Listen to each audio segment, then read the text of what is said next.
Daniel Siméon Kéléma est le nouveau ministre de l'Agriculture. Il remplace Lassine Dambélé qui a été démis de ses fonctions hier par le président de la transition. 24 heures au sein du service des urgences. Notre série de cette semaine vous plonge dans l'univers hospitalier et ensemble nous allons découvrir comment fonctionnent les services d'urgence des hôpitaux. En France, le président Emmanuel Macron a accepté la démission du gouvernement. D'amples informations en fin d'édition. Mesdames et messieurs, bonsoir. Bienvenue dans ce journal. Lors du Conseil des ministres tenu ce mardi 16 juillet, le colonel Assimi Goïta, président de la transition, par un décret a limogé le ministre de l'Agriculture Lassine Dambélé, qui a été remplacé par Daniel Siméon Kéléma. Djeremba Samake. Lassine Dambélé n'est plus ministre de l'Agriculture. Le président de la transition, le colonel Assimi Goïta, a mis fin à ses fonctions hier par un décret. Les dispositions du décret 2021-0385 PTRM du 11 juin 2021 modifié portant nomination des membres du gouvernement sont abrogées en ce qui concerne M. Lamine Dambélé, ministre de l'Agriculture. Dans la foulée, il est remplacé par Daniel Siméon Kéléma, qui était jusqu'à sa nomination conseiller spécial du chef de l'État depuis février. Le nouveau ministre de l'Agriculture, en l'occurrence Daniel Siméon Kéléma, est un ancien ségal du département. Pour l'heure, les raisons du limogeage ne sont pas connues, mais certaines sources évoquent des problèmes rencontrés dans la fourniture d'engrais et des pesticides aux agriculteurs. Selon des informations, Dambélé aurait été limogé à la suite de la saisie des sacs d'engrais subventionnés détournés par des commerçants à Sikasso par la direction régionale du commerce de la région. En effet, des revendeurs d'engrais subventionnés par l'État ont été arrêtés selon un reportage de l'ORTM ce 5 juillet. Le reportage montre plus de 400 sacs d'engrais subventionnés dans un magasin en présence des autorités locales. Pour mieux écouler les produits, les emballages d'origine sont remplacés par d'autres sacs, notamment des sociétés bien connues et réputées. Et au lieu d'être vendus à 14 000 francs CFA, l'engrais subventionné était vendu à plus de 27 000 francs CFA. Lors de sa session d'hier, le Conseil des ministres a procédé également à plusieurs autres nominations. Parmi ces nominations, celle de Mamadou Moustapha Diarra, professeur de l'enseignement supérieur en qualité du PDG de la compagnie malienne pour le développement des textiles, CMDT. Le nouveau président directeur général de la CMDT remplace Dr Nango Dambélé qui jusque-là dirigeait la structure. Des problèmes entre ces derniers et plusieurs cotonculteurs sont très souvent avancés. Notons qu'il s'agit de la première destitution des membres du gouvernement dirigé par le Premier ministre Choguel Kokala Maïga sous la présidence d'Assimi Goïta. Bientôt, un forum national sur la justice se tiendra au Mali à l'initiative du ministre de la Justice Mahamadou Kassogué. Accouchera-t-il de réformes concrètes renforçant notamment l'indépendance des magistrats?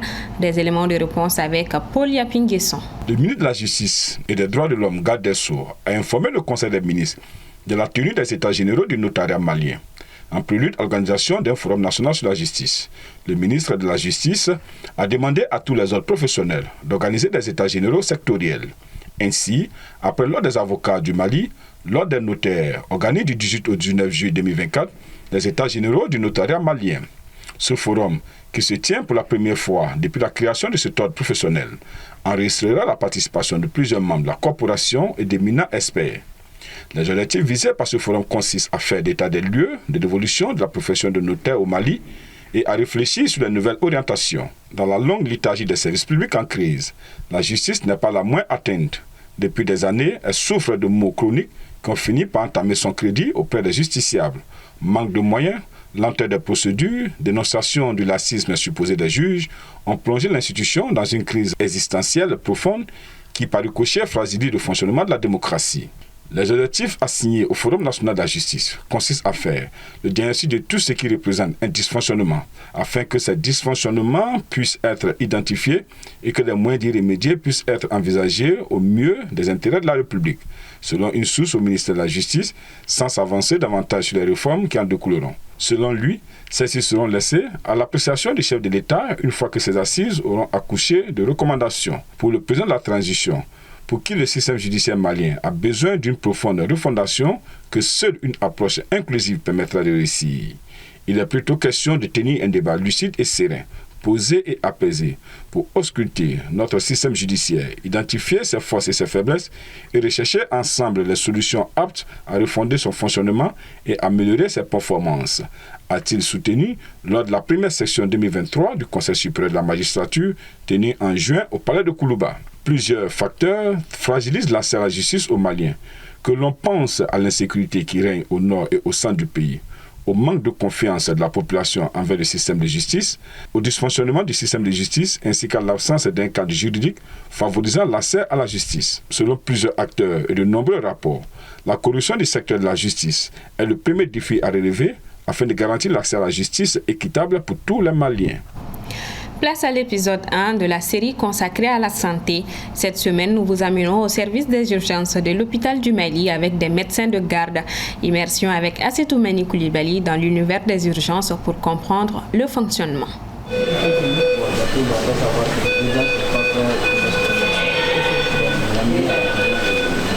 Ces bruits sont caractéristiques d'un couloir d'hôpital. Jeudi 11 juillet, il est 16h et l'équipe montante de garde est déjà prête. Dr Yaya Ganame, médecin généraliste, peaufine les derniers réglages. Première tâche avant chaque garde, les équipes font la passation. Cette étape cruciale consiste à faire le point complet sur la situation des malades afin de faciliter le suivi pour l'équipe qui prend le relais. Aucun détail, ne serait-ce que le plus infime, n'est laissé au hasard. De fait, la passation peut prendre plus d'1 heure. A été faite. Oui, je vois qu'il a une radio. On peut voir la radio. Ici, nous venons de terminer la passation au niveau du box, au niveau du tri et au niveau du dessous. Maintenant, nous allons nous situer soit vers l'accueil, soit les patients qui se trouvent en haut. Au sein du service des urgences, il faut travailler vite et garder la tête froide afin de conserver sa lucidité. Les médecins sont confrontés à tout type de pathologie. Les lits, dont le nombre est insuffisant, ne peuvent supporter tous les patients. Un nécessaire travail pour les libérer est donc fait. Presque tous les patients que nous venons de voir, c'est des cas d'accident vasculaire cérébral, soit ischémique, soit hémorragique. Vous vous demandez probablement comment fonctionne un service des urgences. Ici, à l'entrée, vous avez ce qu'on appelle l'OIA, l'infirmier d'accueil et d'orientation, dans le jargon des urgentistes. C'est la personne au sein du service qui classe les malades en fonction du degré d'urgence. L'IA a pour rôle à l'urgence, c'est accueil, orientation et puis la catégorisation. Voilà. Quand on dit accueil, c'est le premier, on peut dire c'est le premier responsable de l'urgence. Une fois accueillis les malades, maintenant il faut les classer selon les degrés d'urgence. Si c'est une urgence absolue ou si c'est une urgence relative. Ensuite, la réception. Ce jour, c'était au tour de Mme Traoré Oumoudambélé de prendre le relais.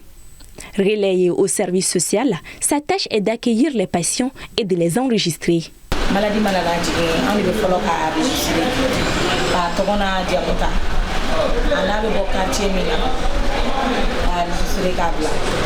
Un service des urgences, c'est également comme dans tous les hôpitaux, l'hygiène.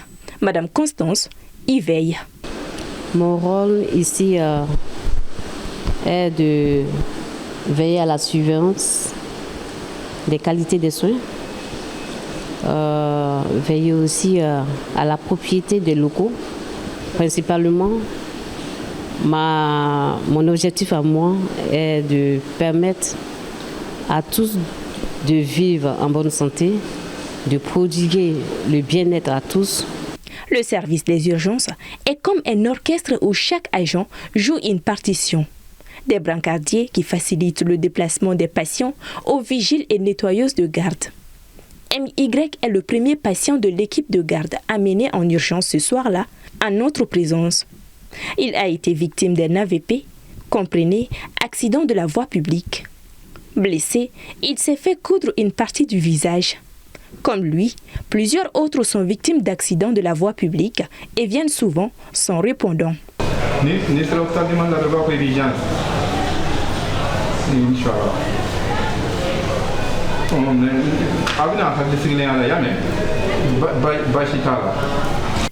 Cet homme a vu sa glycémie chuter au plus bas. À en croire le docteur Diakité, il est venu à temps à l'hôpital, autrement, il aurait succombé. La législation là, c'est dit à l'hypoglycémie. Okay. Donc quand elle est à l'hypoglycémie, il est hyper agité. Donc raison pour laquelle elle est comme ça. Mais avec la sérum glucosée 10%, tu vois qu'au bout de quelques minutes, le patient sera tranquille. Ce nourrisson a été victime d'un accident de la route également. Il devait se faire stabiliser le pied droit. C'est un nourrisson qui a été victime d'accident de la circulation routière, ayant entraîné un traumatisme crânien associé à un traumatisme du membre inférieur. Après avoir pris l'avis de la chirurgie thoracique, l'avis de la traumato, nous venons de procéder maintenant à la mise en place d'un appel posturaire. Ce qui nous a permis maintenant de procéder à la mise en place d'un appel posturaire comme ça. Il est 18h, c'est l'heure des visites. Au sein du service, les médecins ne dorment que d'un œil, voire pas du tout, car des urgences peuvent survenir à tout moment.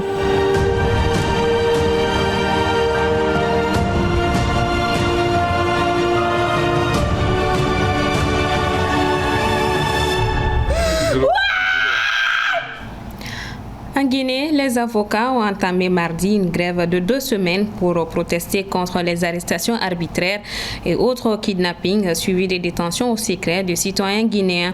L'annonce est faite par l'ordre de la profession. La grève doit durer jusqu'au 31 juillet, le jour où le tribunal jugeant Dadis Camara et ses co-accusés au procès du massacre du 28 septembre 2009 en Guinée doit rendre dans la matinée son jugement à Conakry. En France, Emmanuel Macron a accepté hier la démission du gouvernement du Premier ministre Gabriel Attal après sa défaite aux élections législatives anticipées. Par contre, ce gouvernement assurera les affaires courantes jusqu'à la nomination de la nouvelle équipe. Aminata Keïta. Alors qu'il avait refusé sa démission au lendemain de la victoire de l'Alliance de gauche du Nouveau Front populaire à l'issue des législatives du 7 juillet pour une question de stabilité du pays, le président Emmanuel Macron a finalement accepté hier la démission du Premier ministre Gabriel Attal et de son gouvernement. Mais le gouvernement démissionnaire de Gabriel Attal restera en fonction et assurera le traitement des affaires courantes jusqu'à la nomination d'un nouveau gouvernement, a annoncé la présidence française. Le communiqué de la présidence précise qu'il appartiendra aux forces républicaines de travailler ensemble pour bâtir un rassemblement afin que cette période s'achève le plus rapidement possible. Quant au président Emmanuel Macron, il a remercié le Premier ministre sortant Gabriel Attal pour avoir fait avancer le pays dans un moment si décisif, dans un esprit commun de responsabilité et de dépassement. M. Macron a laissé entendre que cette situation de gouvernement démissionnaire avec un rôle politique limité pourrait durer au moins jusqu'à la fin des JO, soit jusqu'au 11 août selon l'AFP. Cette période transitoire devrait permettre aux ministres élus, députés, de siéger à l'Assemblée pour participer à l'élection à la présidence de la Chambre basse et offrir également un peu de temps aux différentes formations politiques pour tenter de bâtir des compromis et des alliances. Emmanuel Macron a exhorté son camp mardi à mettre une proposition sur la table en vue d'une coalition majoritaire ou d'un large pacte législatif. Gabriel Attal a d'ailleurs annoncé son intention de proposer des rencontres en vue d'un pacte d'action aux autres groupes politiques à l'exception des extrêmes. Le futur gouvernement français aura à gérer des finances publiques dans le rouge, sachant que la dette du pays est estimée à presque 3 160 milliards d'euros en fin mars, soit près de 111% du PIB contre 60% selon les critères européens, ont notifié les médias français. Point final donc à ce 19h45. Merci à vous de l'avoir suivi. Bonsoir à tous.